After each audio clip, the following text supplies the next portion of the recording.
नमस्कार साथियों। मैं अनीता श्रीवास्तव आपका हार्दिक अभिनंदन करती हूँ।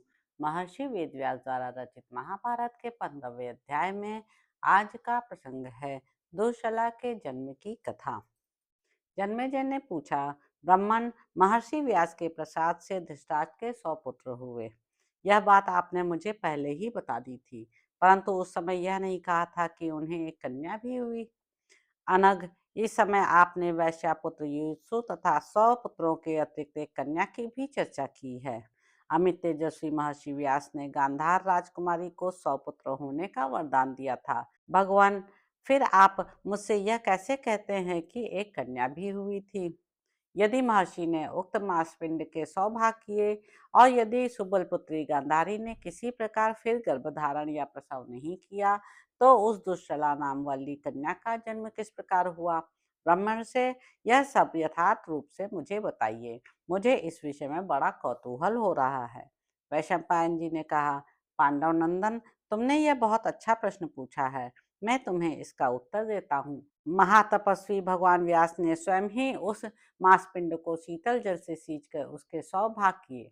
राजन, उस समय जो भाग जैसा बना, उसे धाय द्वारा वे एक एक करके घी से भरे हुए कुंडों में डलवाते गए।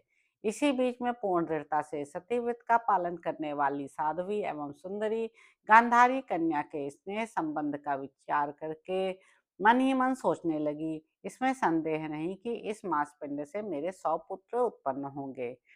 क्योंकि व्यास मुनि कभी झूठ नहीं बोलते, परंतु मुझे अधिक संतोष तो तब होगा यदि एक पुत्री भी हो जाती।